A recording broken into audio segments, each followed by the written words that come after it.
2020 was the year of the strange. Over millions of students had to go to school virtually online simply because of the virus, COVID-19. The education community and system had to evolve and had to adapt to the huge changes. Classes all over the world had to go online, with students tuning into class from their homes, even some from their bedrooms, through the app Zoom, while others had to turn in their assignments via Canvas or their own school system such as Titanium. For many students, it was a struggle at first, and I'll admit it was for me as well. However, for some students, such as myself, it's actually become very beneficial and preferred than the typical environment of a silent classroom. So far, we've been in this setting for about 6 months now, and with the elections coming up, it really doesn't seem like it's going to change at all, for the foreseeable future at least. As technology continues to advance, it's only going to get easier for students and teachers alike. For example, in 2019, Santa Clara University actually surveyed that 100 distance learners who went to school online, that impacted them so much that 50% of the respondents actually recognized and appreciated the benefits of online classes. So online learning should continue to be an option for students and teachers past COVID-19. The reasons for this would be, students can find new habits and new hobbies, and along with focusing on their mental health. That's been such a key part to this whole thing, is mental health. Along with, it actually has helped students finding their jobs and getting a higher pay. And finally, it's actually been far more affordable than in-person learning. According to nces.ed.gov, during the 2017-2018 school year, about 21% of public schools and 17% of privates only offered courses entirely online.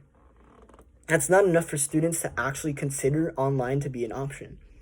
Now, the issue for that would have been maybe that students didn't have the exposure to online learning, so they didn't actually really know the benefits of it. Along with, jobs have never been as technologically advanced as they are today. And finally, there's actually a really big common misconception that online learning is far more expensive than in-person simply because of the technology. But in reality, the technology has advanced so much that online learning should become a normal type of education. As a current student myself at Cal State Fullerton, as I mentioned earlier, I had to adapt, and it wasn't easy at all. However, online learning has actually had its benefits for me. I started my own marketing business, along with I've learned a lot of new hobbies, such as carding and collecting cards, actually. If I was going to school and commuting from my house to school or from my dorm to my classrooms every single day, I would have been too tired and would have never had the time to actually expand my knowledge on this. Now, obviously, I had to do my classwork before I got into those new hobbies, but that's the other great advantage about online schooling, that the moment you're done with class, you can work on your assignment and it's still fresh on your mind. And for me, it's shown on my test exams, averaging a B on every single exam that I've taken so far. Now, online learning has actually also helped students with their careers in the past.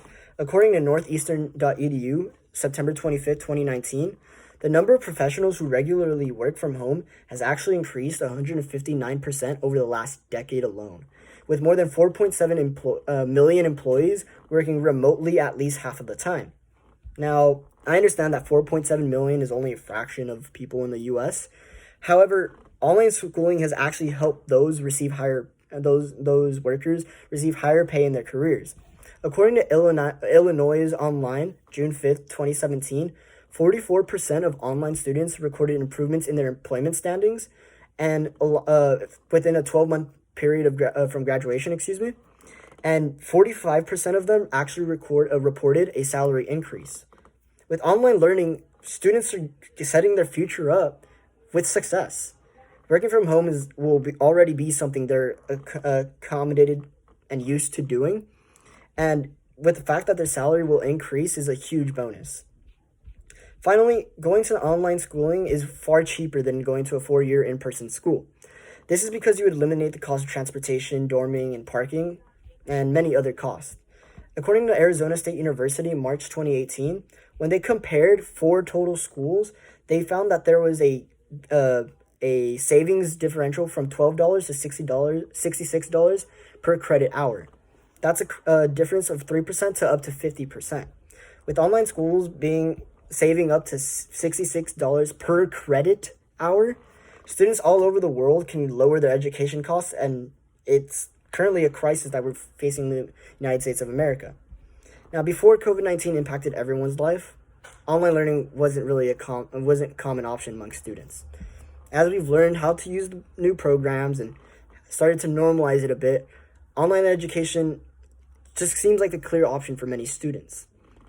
Online education will help students focus on themselves while reaping the benefits of higher paying jobs and lower educational costs. Online learning should continue to be an option throughout the world and throughout the US and throughout the world. Thank you.